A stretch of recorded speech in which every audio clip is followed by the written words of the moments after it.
Hey guys, just thought I'd do this quick video in response to one I saw last night of Solomon's from Life at Work, Life After Work, sorry Solomon,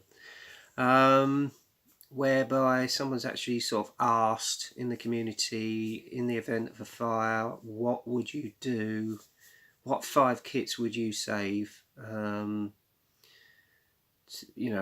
retrieve, so I'm slightly going to bend the rules in the fact that I'm actually on about 12 kits that I would save. 5 from my armour stash and 5 from my aircraft stash and 2 from my sci-fi stash. So before I do that, actually I'll just give you a little heads up in regard to my last video, whereby I mentioned that I might have to do a sabbatical because my landlord was going to put the house on the market.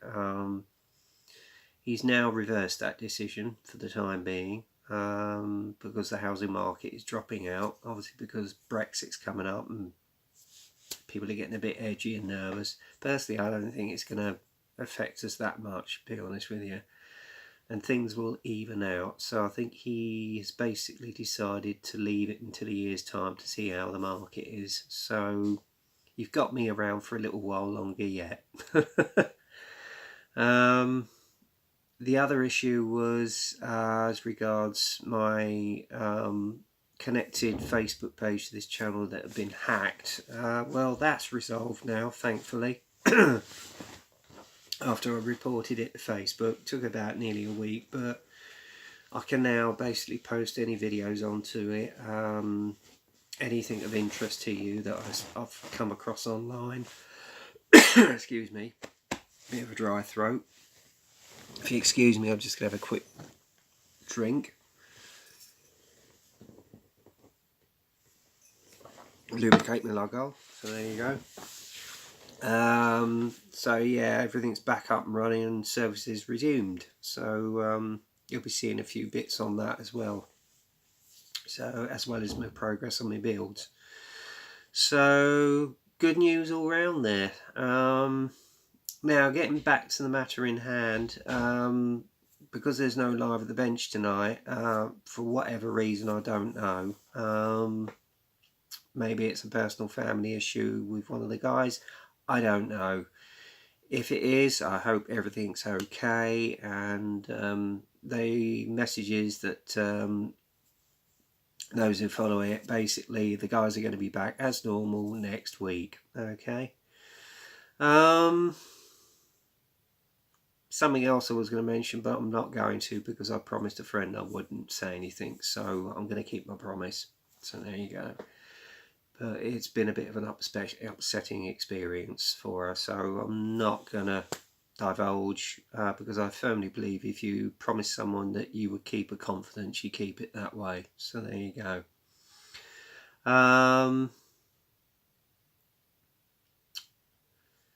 And the matter concerned is a little bit delicate, so I'm not going to say anything to prejudice it. So there you go.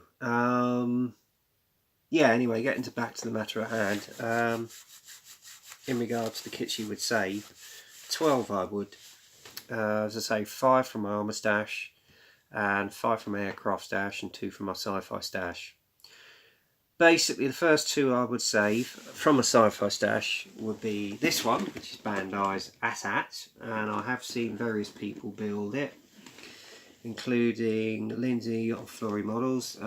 She did a superb job of that, and it does build into a beautiful kit. And as soon as it was released, I thought, great, I've got to get hold of one of these. Although I'd already got an AT-ACT from Revell, which came out really well, I thought, well, I can't not have the AT-AT as well. So when they basically announced that we're going to get this one out, I snapped one up straight away.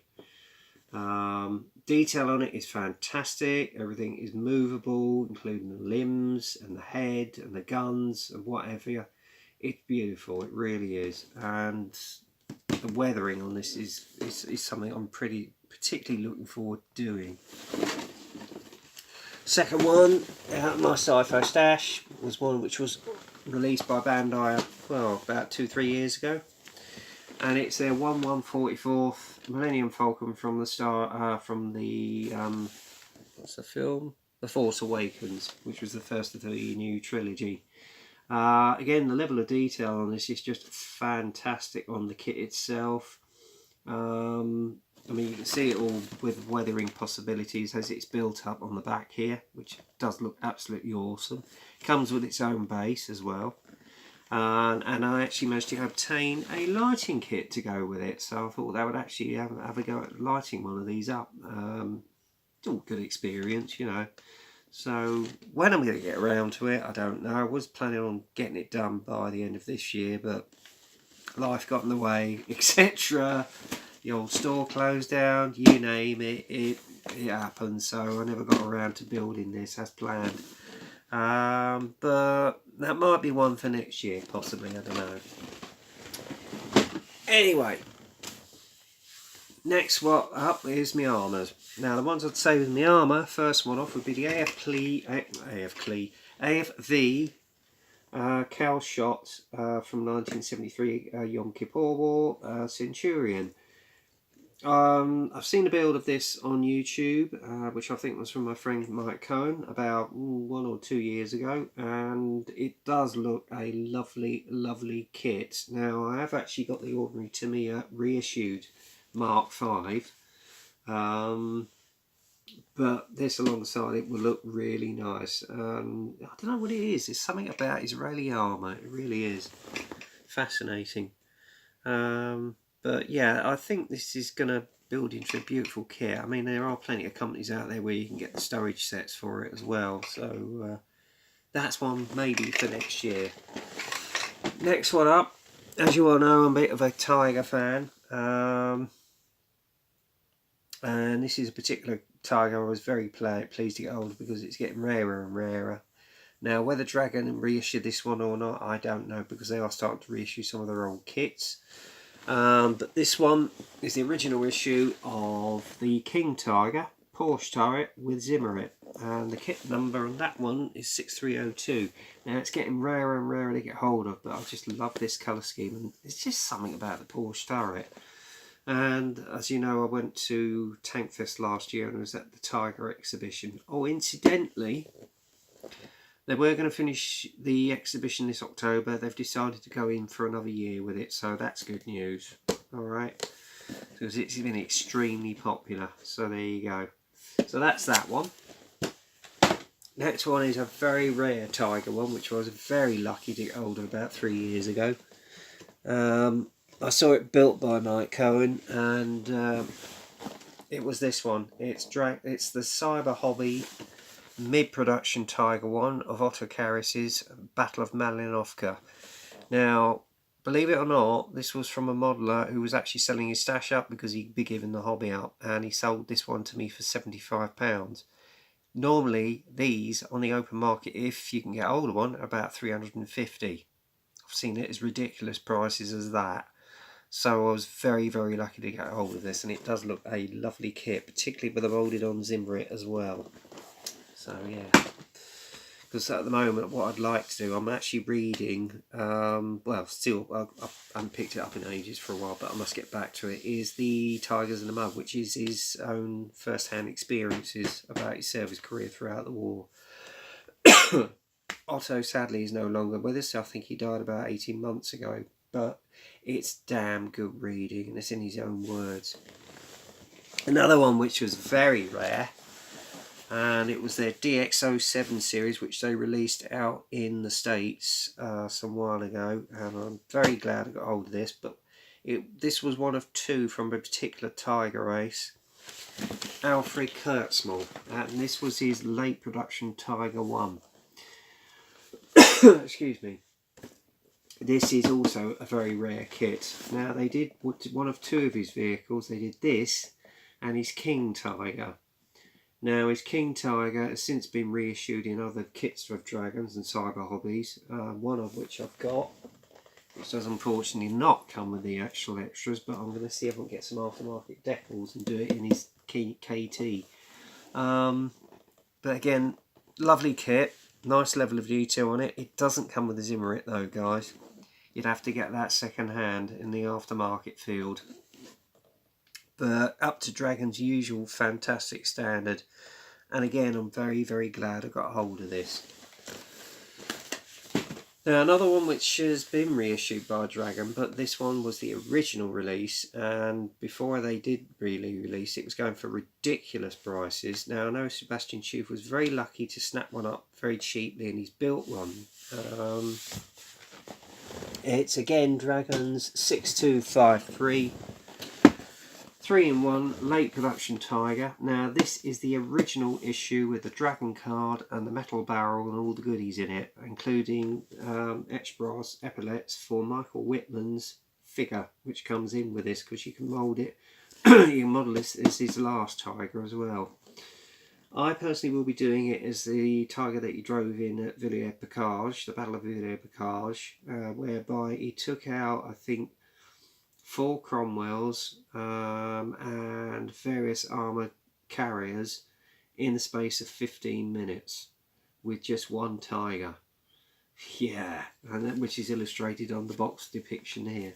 Now, there is some controversy as to what the Tiger pennant number was. It's either 212 or 222. I've got photographic evidence in a book which does actually say it's 222. So that's the one I'm going to model it as, because I want to do a series of Michael Whitman's vehicles, and I've got virtually all of them now. So there you go.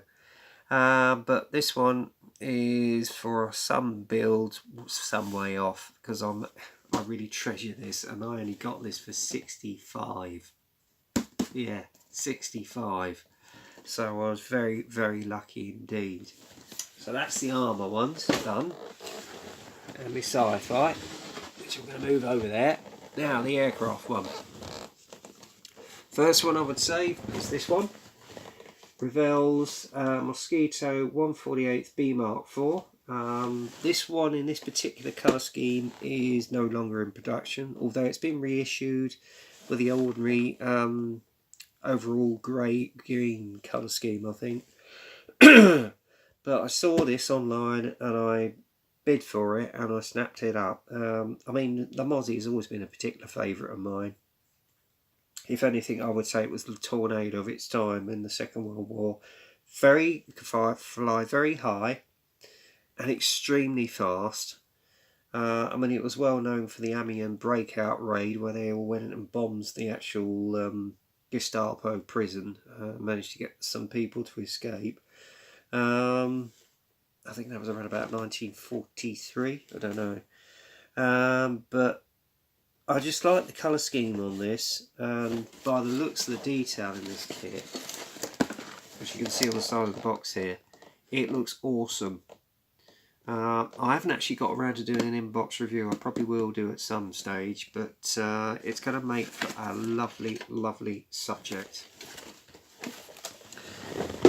Next one up is a recent release. It's ICM's HE111H3. Now, I've been after a Heinkel 111 in 148 for ages, but when they announced they were releasing this, I thought I've got to snap it up. Because before that, all you could get was the old Revell monogram issue of it, which was out of production now. So I'm very glad ICM brought this one in, because I've actually got 2 of the well-known German twin-engine bombers of the Second World War. The Ju-88 as well. I just need to get hold of the Dornier DO 2017, or was it 215? I can't remember.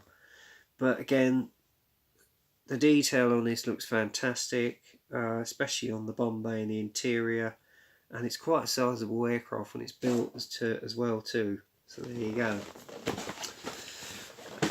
Third one I would save is again a recent release. This was done by Airfix, and I think I've just recently done an inbox review. Is Airfix's 172nd McDonnell Douglas Phantom FG1, and the reason I bought this is particularly of this subject matter. It's from the old Ark Royal R09 Air Group, and again, level of detail on this looks fantastic, and I should be doing this with a vignette as though it's coming off the waist catapult of Ark Royal, where she's about ready to be catapulted off there. So yeah, I'm really looking forward to building this little beauty, I tell you. And another one I recently got, and I've been waiting and waiting and waiting to get this. This is another one I would save. Before this, Airfix only did their version of it, which is showing its time now, to be honest with you guys, and I'm glad they did actually issue this one out. I think it came out about 2 or 3 years ago, and I've been waiting so long to get hold of it. It's Larry's Sterling Mark 1. And as I say, I've done an inbox review on this. It looks an awesome kit. The level of detail in the interior is absolutely fantastic. The detail is unsurpassable. And you can do it as one of 5 versions, including the captured example by the Luftwaffe. A must-have. Definitely a must-have. They do it in the glider tug version as well, which I think is the Mark 5 with the big glazing on the front. The only one I haven't actually bought it out is the B3, which I'm surprised at. So maybe they will, maybe they won't, I don't know. But again, awesome kit.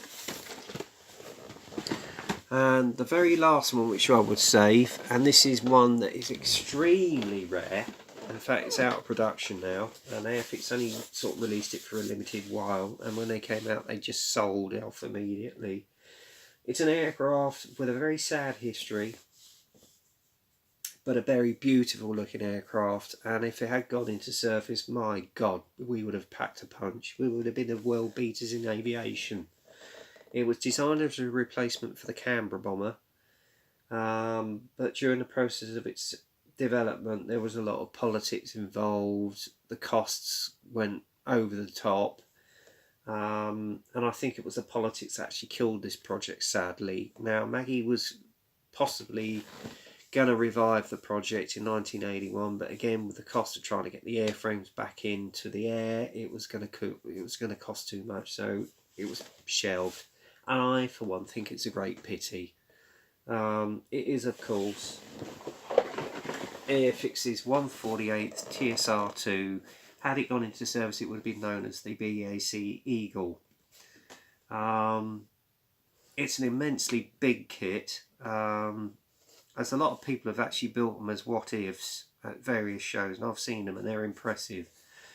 I saw this actually built up as XR220, which was the second prototype, which I think is preserved at Cosford.